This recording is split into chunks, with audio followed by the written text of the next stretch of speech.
এ তো আমি মুজাফফর, আমার এই স্বল্প আপনার জ্ঞানে আপনাদের কাছে আমি শুধু এটা বোঝানোর জন্য চেষ্টা করছি, ওয়াকফ সম্পদ নিয়ে সামান্য কিছু শুনিয়েছি, যাতে করে আপনারা সচেতন হন, যাতে করে আপনাদের ভিতরে অন্তত ওয়াকফ সম্পদটা কি এটা অন্তত নিজেদের ভিতরে আসুক। আমরা এলান করেছি প্রতিটা মসজিদের ইমাম সাহেব যেন তিনি মসজিদে খুতবার পরে কি খুতবার আগে তিনি যেন মুসলমানদেরকে সচেতন করেন যে আর নিজেদের ভিতরে ফাসাদ করার দিন আর নেই, আর ঝামেলা করার দিন নেই।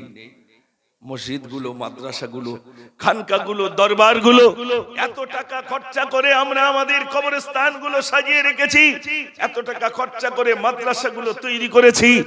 ওরা বুঝেছে যদি আলেম তৈরি হয়, হাফেজ তৈরি হয়, কেন ইংরেজরা ভেবেছিল ঠিক ইংরেজদের কৌশল, ইংরেজরা ভেবেছিল আলেম দেখো তাদের কল্লাটা কেটে কেটে গাছে ঝুলাও, কেন একজন আলেমের দ্বারস্থ হাজার হাজার মুসলমান একটা আলেমের কথাই তানারা বসেন, তানারা আলোচনা শোনেন। অতএব ওই আলেমের অনুসারী হয়ে থাকে হাজার হাজার মানুষ, ওই আলেমটাকে কেটে দিলেই, মেরে দিলেই তাহলে অনুসারীগুলো সব তাদের মুখ, তাদের সমস্ত কিছু স্তব্ধ করা যাবে। এটা ছিল ইংরেজদের কৌশল।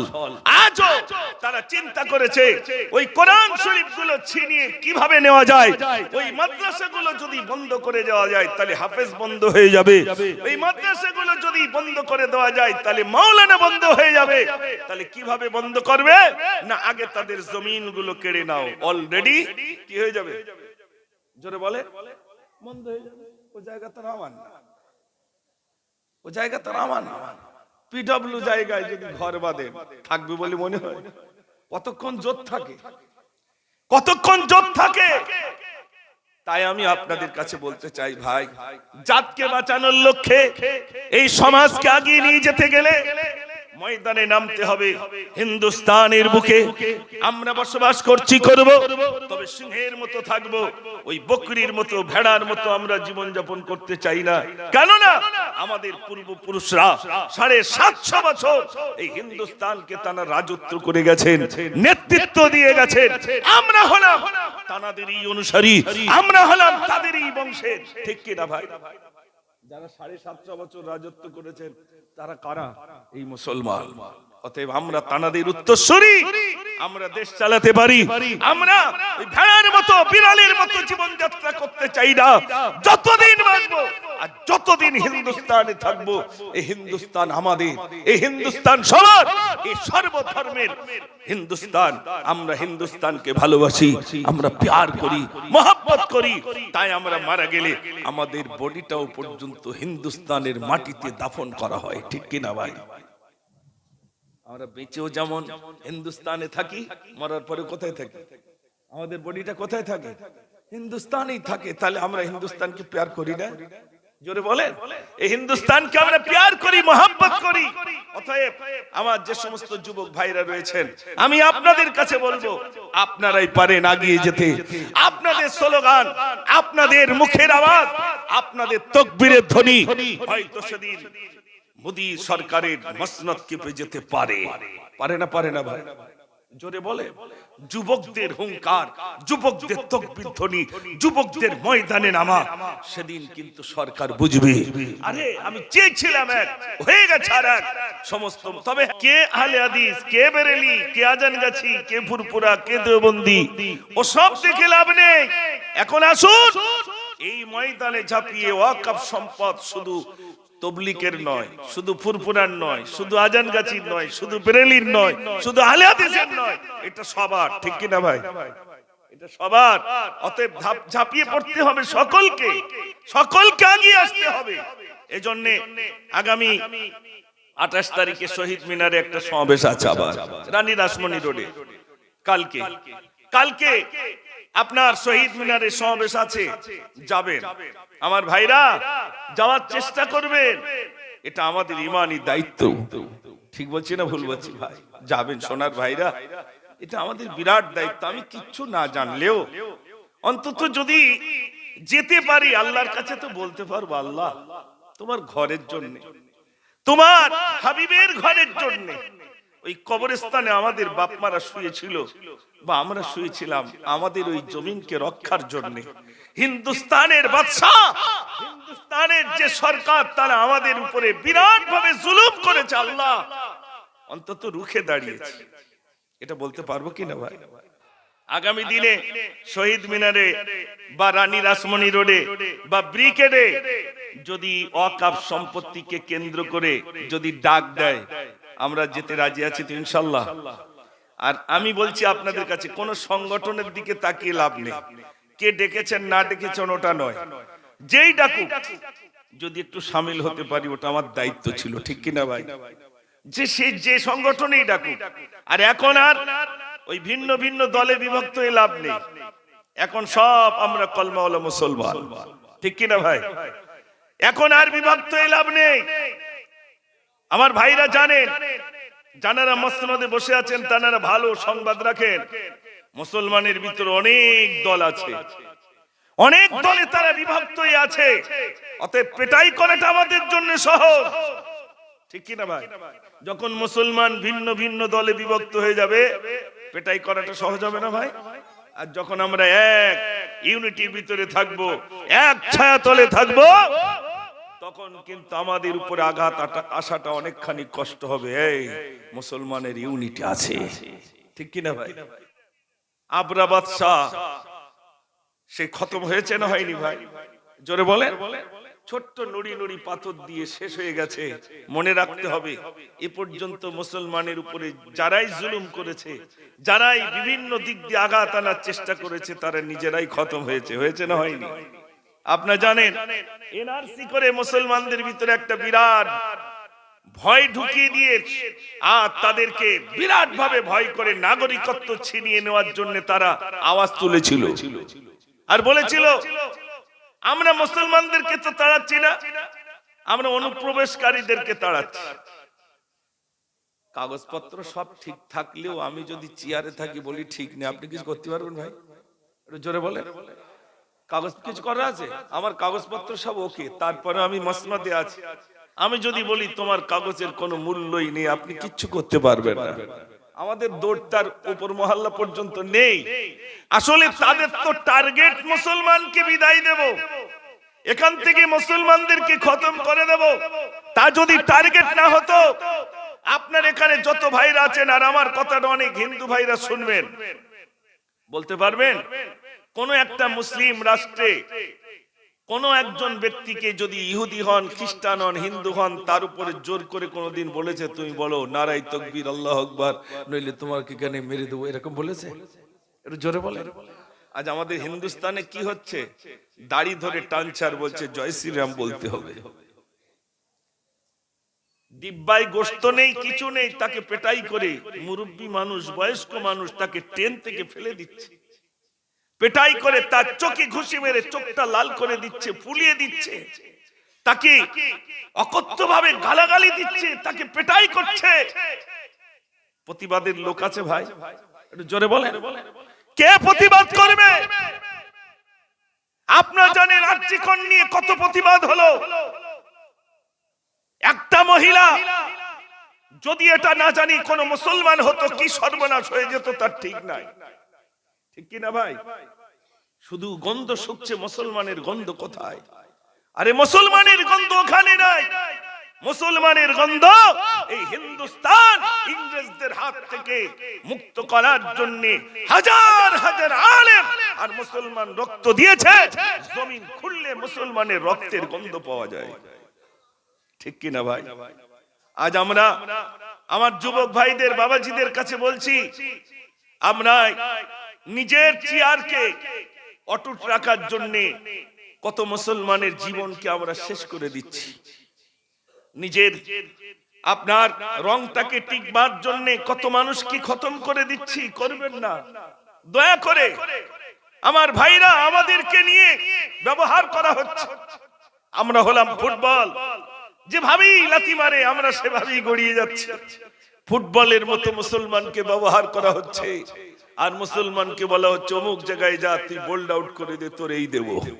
ঠিক বলছি না ভুল বলছি? মুসলমানকে দিয়ে ব্যবহার করানো হচ্ছে। যখন গণনা হবে কে যাবে, মুজাফফর যাবে, অমুক যাবে, তুই লড়ে যা, তারপরে আমি আসি তো। আর মুসলমান মুজাফফর এমন বুদ্ধি, একটা ঘর দেবে বলে দেয়নি, কিন্তু উরি জ্বালায়, বাবারে কি জিন্দাবাদ, মাটি খুঁড়ি ফেলছে। এরা মুসলমান আছে না? না। ও সোনার ভাইরা, আজ নিজের অস্তিত্ব চলে যায়। কার জন্য লড়েছি, কার সিংহাসন রাখার জন্য নিজের জীবন দিচ্ছি, কাকে বোম মারছি, কাকে গুলি করছি, কোন ভাইকে খতম করছি, একবার বিবেককে জিজ্ঞাসা করো। কার মসনদটাকে মজবুত করার জন্য আমি ময়দানে নেমেছি, একটু নিজে চিন্তা করুন। আজ নিজের অস্তিত্ব আর থাকে না। ভাইরা, দুঃখের কথা কিছু আপনাদের কাছে শেয়ার করে গেলাম। আমরা এমন একটি সময় উপস্থিত হয়েছি, যে সময়ে বিশেষ করে হিন্দুস্তানের প্রান্তে প্রান্তে আলেম ওলামারা তানারা পথে নেমে গেছেন। কারণ কি, আমরা যে কবরস্থান কেন্দ্রিক আমাদের পূর্বপুরুষ যে জমিনগুলো ওয়াকফ করে গেছেন কবরস্থানের জন্য, যে কবরস্থানে আমাদের আব্বা মা শুয়ে আছেন, সেই কবরস্থানের জমিনগুলো, মসজিদের জমিনগুলো, মাদ্রাসার জমিনগুলো আমাদের সরকার অর্থাৎ মোদী সরকার নিজের কবজায় নেওয়ার জন্য হস্তক্ষেপ করছে। কিভাবে এই জমিনগুলো কেড়ে নেওয়া যায়? জমিনগুলো কাদের ভাই? জোরে বলে। আমাদের। কারা দিয়ে গেছেন? আমাদের পূর্বপুরুষ ওয়াকফ করে গেছে। আপনাদের এখানে একটা মসজিদ আছে, নিশ্চয়ই সেই মসজিদের জমিন দান করেছেন একজন, তো মসজিদের নামে ওয়াকফ করেছেন, আল্লাহর রাস্তায় দান করে দিয়েছেন। তো সেই জমিনটা এখন কাদের? রক্ষণাবেক্ষণের দায়িত্ব আমাদের। সেই জমিনগুলো কেড়ে নেওয়ার জন্য সরকার বিরাট ভাবে ষড়যন্ত্র করছে। তার জন্য ময়দানে এখন যে সমস্ত ওলামারা হাদিস পড়াতেন, যে সমস্ত আলেমরা যারা বাচ্চাদেরকে তালিম দিতেন, তানার সেখানে নাই। কেন? যদি জমিন চলে যায় জলসা চলে যাবে, জমিন চলে গেলে কবরস্থান দখল নিয়ে নেবে, জমিন চলে গেলে মসজিদ দখল নিয়ে নেবে, জমিন চলে গেলে মাদ্রাসা দখল নিয়ে নেবে। নেবে না? নেবে না? তার জন্য আর ঘুমিয়ে থাকলে হবে না। এখন ময়দানে নামার ব্যাপার। হিন্দুস্তান আর পাশেই রয়েছে বাংলাদেশ। বাংলাদেশ যখন স্বাধীন হয় সেই সময় হিন্দুস্তান থেকে মুসলিমরা অনেকেই তানারা বাংলাদেশে পাড়ি দিয়েছিলেন।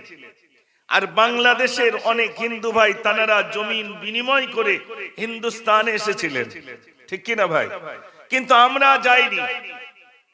আমাদের অনেকেই তানারা আমাদেরকে এতিম করে ফেলে রেখে চলে গেছেন। সেখানে বিরাট সম্পদ পেয়েছেন আর এখানকার বিরাট সম্পদ দিয়ে দিয়েছেন। আমরা ছিলাম এতিম। আমাদের পূর্বপুরুষ যাননি কেন? না, আমার বাপের কবরটা এখানে, আমার মায়ের কবর এখানে, আমার দাদার কবর এখানে। যদি চলে যায় কবরের ধারে আর যেতে পারবো না। যদি চলে যায় আমার বাপের কবরটা জিয়ারত করতে পারবো না। যদি বাংলাদেশ চলে যায় মায়ের কবর জিয়ারত করতে পারবো না। দাদু দাদির কবরটা জিয়ারত করা সম্ভব হবে না। তাই তারা ভেবেছিলেন আমার সব চলে গেলেও যদি মৃত্যু হয় অন্তত আমার মরণের পরে আমার কবরটা যেন আমার বাপের পাশেই হয়। এই আশায় তারা জাননি। আজ এখানে আমরা জলসায় বসেছি। আমি তো কয়েক বছর আলহামদুলিল্লাহ আসছি। যে কবরস্থান আজ আমাদের পূর্বপুরুষরা শুয়ে রয়েছেন, আমরা কি বেঁচে থাকতে এই জমিন সরকার হস্তক্ষেপ করবে আর আমরা বাড়িতে বসে বসে ঘুমাবো, এটা কখনো মেনে নেব? একটু জোরে কথা বলে না, কখনো নয়। আচ্ছা আপনারা ভাবুন, মনে করুন আমার আপনার আব্বা আমাদের জন্য 10 বিঘে জমি তিনি বেঁচে থাকতে আমার তানার নামেই ছিল, কিন্তু আমরা যেহেতু ওয়ারিশ সূত্রে আমাদের কাছে এসে গেছে। আব্বা হয়তো কাগজপত্র অনেক সময় ঠিক করতে পারেননি, কিন্তু এই কাগজপত্র ঠিক করার দায়িত্ব কাদের? আমাদের। এখানে অনেক ভাইরা আছে, দলিল রেকর্ড পর্চাগুলো সঠিকভাবে আমরা রেখে দিই যাতে জমিনের কোন রকম সমস্যা না হয়। এমনকি খাজনা পর্যন্ত খাজনা রসিদ রেখে দিই। এটা আমাদের জমিনের দায়িত্ব, আমরা গ্রহণ করেছি। মাঠে 4 বিঘে জমি আছে, তার হেফাজত করতে হবে, কিন্তু মসজিদের জমিনটা তো আমাদের সবার, এর দায়িত্ব আমাদের নিতে হবে না? হবে না? জানেন হিন্দুস্তানের বুকে যখন আপনার মোগল সম্রাট অর্থাৎ মোগল পিরিয়ড ছিল, সে সময় 750 বছর মুসলমান এই হিন্দুস্তানে রাজত্ব করেছেন। একটু জোরে বলুন না সুবহানাল্লাহ। কত বছর? 750 বছর। ইংরেজ করেছে 190 বছর।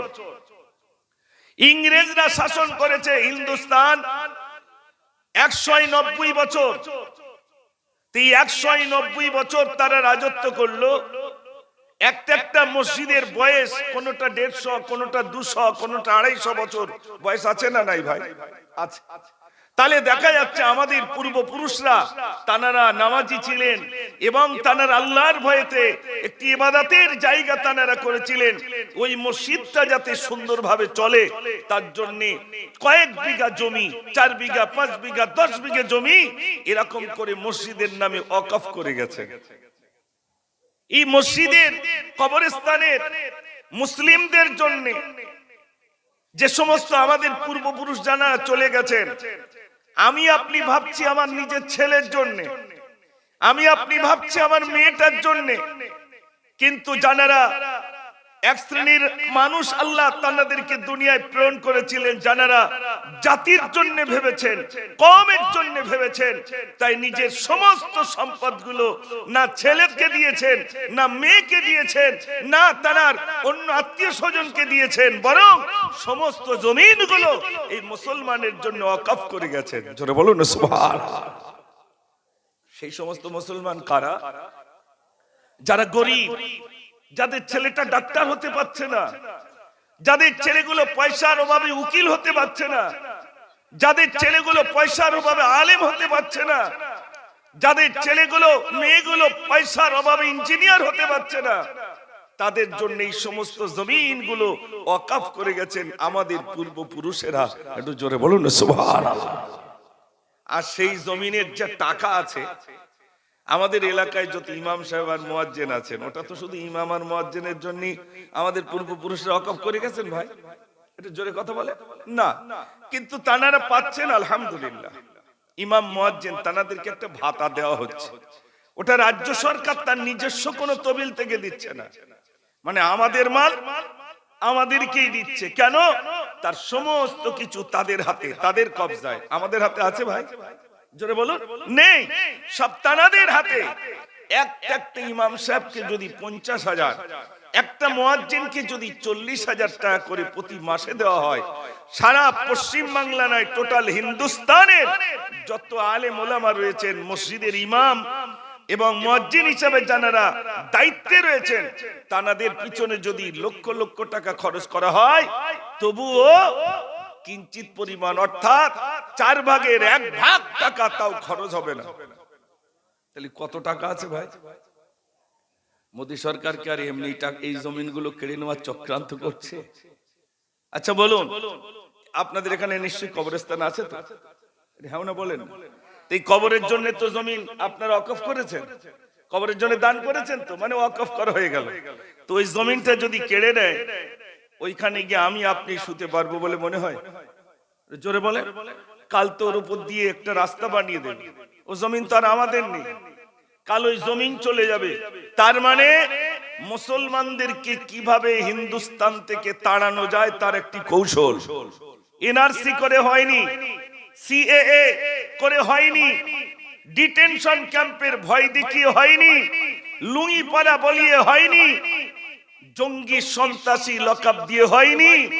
এরপরে কি করছে না, মুসলমানের কলিজায় আঘাত দাও, ওদের ওয়াকফ সম্পদ কেড়ে নাও, দেখবে ওরা সব ঠান্ডা হয়ে যাবে।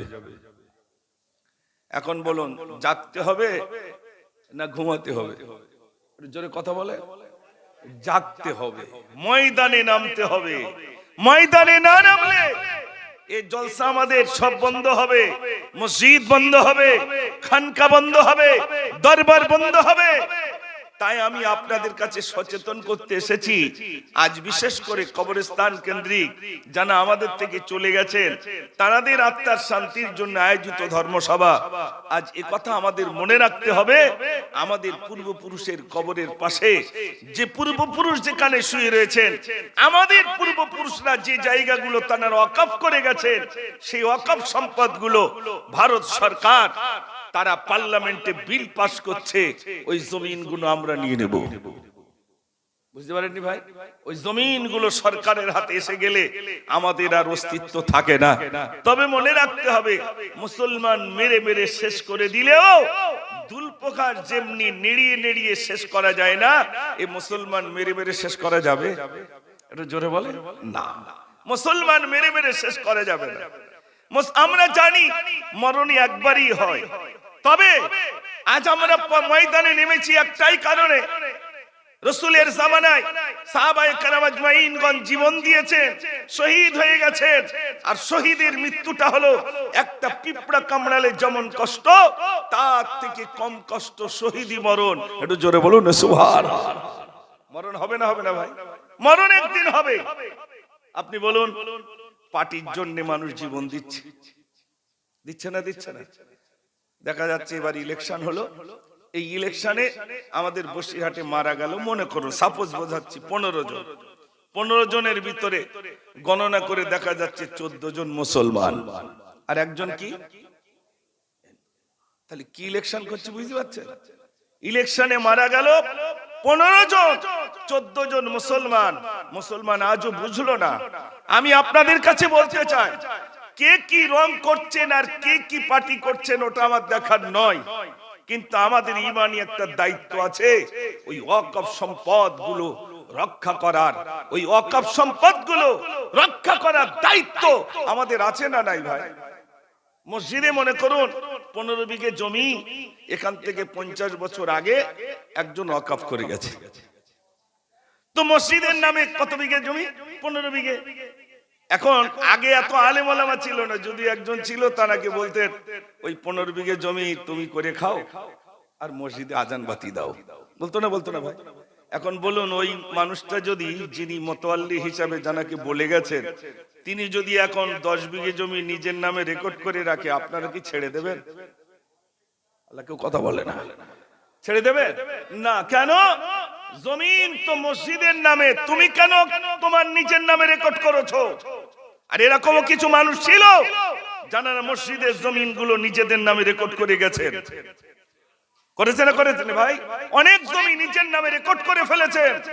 পরে গিয়ে খতিয়ে দেখা যাচ্ছে ওই জমিনগুলো ওনার নয়, বরং তার পূর্বে কোন একজন ব্যক্তি, তিনি মসজিদের নামে 15 বিঘে জমি আল্লাহর রাস্তে দান করে দিয়েছেন, আর সেই জমি এ বেচারি নিজের নামে রেকর্ড করেছে।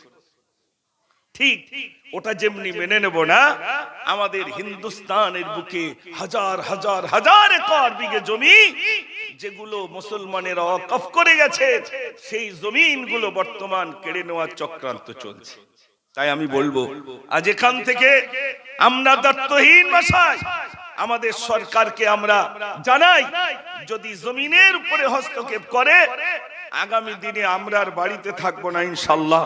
ছোট বড় সবাই ময়দানে ঝাঁপিয়ে পড়বো, আমাদের ঈমানি দায়িত্ব নিয়ে এগিয়ে যাব। যদি মৃত্যুটা হয়ে যায়, ওই মৃত্যুটা শহীদের খাতায় লিপিবদ্ধ হয়ে যাবে। জোরে বলুন না সুবহানাল্লাহ। ওই রকম মৃত্যু আমরা চাই না, যে মৃত্যুটা ওই জ্বর অবস্থায় বাড়িতে কষ্ট করে মরণের থেকে শহীদি মরণ, এটা সাহাবায়ে কেরাম আজমাইনগণ জীবনে বরণ করে নিয়েছেন, আমরাও করতে রাজি আছি ইনশাআল্লাহ। ঠিক কি না? হযরত ওমর ফারুক রাদিয়াল্লাহু তাআলা, ভাইরা আমার, তানারাই তো শিখিয়েছে ইসলামের জন্য, তানারাই তো জমিনগুলো ওয়াকফ করে গেছেন। হযরতে হামজা রাদিয়াল্লাহু তাআলা, ভাইরা আমার, মদিনার আজও পর্যন্ত একটা খেজুর বাগান রইল। হযরতে সালমান ফারসি নিজের জমিনগুলো আল্লাহর রাসূলের কাছে বললেন, ইয়া রাসূলুল্লাহ, এই জমিনটা আমি আল্লাহর রাস্তায় ওয়াকফ করে দিলাম। জোরে বলুন না সুবহানাল্লাহ। আল্লাহর নবী সাল্লাল্লাহু আলাইহি ওয়াসাল্লাম ওই খেজুর বাগানে নিজ হাতে 3টে খেজুর গাছ রোপণ করেছিলেন ভাইরা। 3টে খেজুর গাছ রোপণ করার পরে আজও পর্যন্ত যত হাজী সাহেব যান হযরতে সালমান ফার্সির খেজুর বাগানের খেজুর নেওয়ার জন্য লালায়িত। কিসের জন্য লালায়িত? আমার নবী পাক তিনি নিজের হাত দিয়ে ওই খেজুর বাগানে খেজুর গাছ রোপণ করেছেন। না জানি ওই আটির থেকে যদি খেজুর এসে যায় আমার তকদিরটা খুলে যাবে। এর জন্য সাহাবায়ে কেরাম আজমাইনগণ জমিন দিয়ে দিয়েছেন। ভাইরা আমার, মদিনাতুল মুনাওয়ারা মসজিদে নববী শরীফ বলেন, যে মসজিদ বলেন আর যে কবরস্থান বলেন, যেটাই বলেন সব মানুষ আল্লাহর হস্তে দান করে দিয়েছেন। ভাইরা আবার আজ আপনাদের এই কবরস্থানে অনেক মানুষ তানারা শুয়ে রয়েছেন, আছেন না নাই? বহুপুরের ভাইরা আমার মানুষ শুয়ে রয়েছেন। বেশি দূর নয়, আমাদের এখানে পাইক পাড়া বলে একটি জায়গা, বিরাট বড় কবরস্থান রইল। ভাইরা আমার, এমন করে কবরস্থান একটা দুটো নয়, এই পশ্চিম বাংলায় অনেক বড় বড় কবরস্থান আছে না নাই? যে জমিনগুলো আল্লাহর হস্তে তানারা কবরস্থানের নামে ওয়াকফ করে গেছেন, আল্লাহর হস্তে তানারা দিয়ে গেছে। ও ভাইরা আমার, সেই কবরস্থানগুলো আমাদের বাপ শুয়ে রয়েছে, আমাদের মা শুয়ে রয়েছেন, জানারা শুয়ে রয়েছে। ও সোনার ভাইরা আমার, যদি সরকারের হাতে চলে যায় দেখা যাবে ওই কবরস্থানের উপরে হয়তো তারা ঘর বানাতে পারে, আর নইলে রাস্তা বানাতে পারে। আপনি কি কোনোদিন বাধার সম্মুখীন আর হতে পারবো? জোরে বলে না, কারণ জায়গা তার, মসজিদ ভেঙে দেবে, তার মানে কি আসল জায়গাটা কেড়ে নিচ্ছে। ও সোনার ভাইরা আমার, জানা চলে গেছেন তাদের দায়িত্ব তো শেষ হয়ে গেল। আমরা দুনিয়ায় বেঁচে রয়েছি, আমাদের দায়িত্বটা তো অনেক রয়ে গেল, আমাদের দায়িত্ব তো অনেক রয়ে গেল। আমি আপনি নিজের ছেলে চিন্তা করলাম, মেয়েটা চিন্তা করলাম, নিজের আহলিয়াদের চিন্তা করলাম, ভাইরা আমার নিজের আহলি বাইতদেরকে চিন্তা করলাম। কিন্তু না না না না, সাহাবায়ে কেরাম আজমাইন বিশ্বনবী সাল্লাল্লাহু আলাইহি ওয়াসাল্লামের কাছ থেকে তারা শিক্ষা নিয়ে নিজের সন্তানের চিন্তা করেননি, বিবির চিন্তা করেননি, কওমের চিন্তা করেছেন, জাতির চিন্তা তারা করে গেছে। আমার জাতির কি হবে, আমার কওমের কি হবে? একটু জোরে বলুন না সুবহানাল্লাহ। ভাইরা আমার, এই জন্য আজ শুধু নিজের ছেলের জন্য নিজের মেয়ের চিন্তা করলে হবে না, জাতির চিন্তা করতে হবে। আমার জাতি কিভাবে বাঁচবে, আমার মুসলমান কিভাবে বাঁচবে, আমার প্রতিবেশী কিভাবে বাঁচবে, তার দায়িত্ব আমি একজন শিক্ষিত হিসাবে, আমি একজন মানুষ হিসাবে আমার দায়িত্ব ছিল না? হ্যাঁ, আমার মনে হয় মাঝে মাঝে এইরকম একটু গুতগাতা দিলি, মুসলমানরা যখন বিভিন্ন দলে বিভক্ত হয়ে যায়, এই গুতো দেওয়ার পরে আবার সব এক হতে চায় না ভাই? জোরে বলে, তখন মুসলমান এক হয়ে যায়, আর ভিন্ন ভিন্ন দলে বিভক্ত না হয়ে এক হই। বরং কেন না, আমাদের পায়ের তলার জমিনটা পর্যন্ত তারা কেড়ে নেওয়ার ষড়যন্ত্র করছে। তাই আমি আপনাদের কাছে বলতে চাই, আগামী কাল আপনারা সবাই জানেন আবার রানী রাসমণি রোডে আপনার সেখানেই একটি বিরাট প্রতিবাদ সভার আয়োজন করা হয়েছে। আমরা সবাই যাব ইনশাআল্লাহ। একটু সবাই বলুন ইনশাআল্লাহ। জি, আল্লাহ যেন যাওয়ার তৌফিক আমাদের নসিবে কবুল করেন। সবাই বলুন আমিন। আসুন সবাই নিজের গোনার দিকে তাকিয়ে মহান রবের কাছে দুখানি হাত তুলি। আল্লাহুম্মা আমিন। রব্বানা যালামনা আনফুসানা ওয়া ইল্লাম তাগফির লানা ওয়া তারহামনা লানাকুনান্না মিনাল খাসিরিন। رب اجعلني مقيم الصلاة ومن ذريتي ربنا وتقبل دعاء ربنا اغفر لي ولوالدي وللمؤمنين يوم يقوم الحساب رب العالمين আমি গুনাহগার, আমি সিয়াকার, আমি বদকার, আমি পাপিষ্ঠ। আল্লাহ তোমার বান্দা বান্দীদেরকে নিয়ে হাত তুলেছি আল্লাহ, জিন্দেগীর পাপ রাশিগুলো তুমি ক্ষমা করে দাও রব্বুল আলামিন। আল্লাহ আমাদের সম্পদগুলো, আমাদের পূর্বপুরুষদের রেখে যাওয়া সম্পদগুলো হরণ করার জন্য সরকার আল্লাহ তারা উঠে পড়ে লেগেছে বাবু। আল্লাহ তাদের ষড়যন্ত্র আল্লাহ তুমি দূর করে দাও। আয় আল্লাহ তাদের ষড়যন্ত্র আল্লাহ তুমি খতম করে দাও রব্বুল আলামিন। পৃথিবী শুরু থেকে নিয়ে পর্যন্ত মুসলমানের উপরে কত মানুষ অত্যাচার করতে চেয়েছে আল্লাহ, মুসলমানদেরকে খতম করতে চেয়েছে আল্লাহ রব্বুল আলামিন। তুমি তো বলেছো লা তাখাফ, বান্দা তুমি ভয় পেও না। রব্বুল আলামিন আল্লাহ তুমি বলেছো লা তাকনাতু মির রাহমাতিল্লাহ, বান্দা নিরাশ হোস না, চা আল্লাহ আমরা তোমার দ্বারস্থ হয়েছি মাবুদ। আল্লাহ তুমি আমাদের দোয়া মঞ্জুর করো, কবুল করো। আল্লাহ আমাদের উপরে যে জুলুম করছে আল্লাহ, এই জুলুম আল্লাহ তুমি তাদেরকে খতম করে দিও আল্লাহ। রব্বুল আলামিন যে ফাঁদ পেতেছে আল্লাহ, সেই ফাঁদগুলো তুমি ছিন্ন বিচ্ছিন্ন করে দিও আল্লাহ। রব্বুল আলামিন আল্লাহ আমরা এতক্ষণ যাবত যা আলোচনা করেছি তুমি কবুল করো। যদি কেউ সওয়াব দিয়ে থাকো সর্বাগ্যে স্বরূপ তোমার কয়দাম দাও তাজদারে মদিনা দুলহে মদিনা আহমদ মুজতবা মুহাম্মদুর রাসূলুল্লাহ সাল্লাল্লাহু আলাইহি ওয়াসাল্লামের পাক সবটুকু পৌঁছে দাও। হুজুরের আলা ওলাদ হযরত হাসান, হযরত হুসাইন, হযরত ফাতেমা রাদিয়াল্লাহু তাআলা হুজুরের পাকের সবটুকু পৌঁছে দাও। আদম নবী থেকে নিয়ে পর্যন্ত যত নবীন, সিদ্দিকিন, শুহাদা, সালিহিন, আইম্মায়ে মুজতাহিদিন, মুতাকাদ্দিমিন, মুতাআখিরিন, বুজুর্গানে দিন সকলেরই সবটুকু পৌঁছে দাও। খাস করে বগদাদ শরীফ, আজমির শরীফ, গুটিয়ারি জমিনে, মানিকতলার জমিনে, হাড়োয়ার জমিনে, এমন করে ফুরফুরা সেরের জমিনে যত যশোর রয়েছেন সকলের সবটুকু পৌঁছে দাও। আল্লাহ মশাহের জমিন, আল্লাহ মাহিন, আল্লাহ মারুকুল আমিন রাহমাতুল্লাহ আলাইহি হুজুরের সবটুকু পৌঁছে দাও। রব্বুল আলামিন আমাদের বাপ মা, দাদা দাদি, নানা নানি, চাচা চাচি, মায়ে মুরব্বি যা গত হয়ে গেছেন আল্লাহ সকলের সবটুকু পৌঁছে দাও। আল্লাহ মহল্লাবাসীদেরকে আল্লাহ তুমি কবুল করো। তারা প্রতি বছর আমার মতো গুনাহগারকে আল্লাহ তারা নিয়ে আসেন আল্লাহ। ওগো রব্বুল আলামিন বড় মহব্বত করেন, প্যার করেন আল্লাহ। আমি গুনাহগার, তাদের জন্য দোয়া করি, জানি না আমার দোয়া তুমি মঞ্জুর করবে কিনা। এতগুলো মানুষ সবাই মিলে হাত তুলেছে আল্লাহ, কারণ না কারণ নিশ্চয়ই তুমি পছন্দ করো। তার ওসিলায় আমাদের দোয়া তুমি কবুল করে নাও।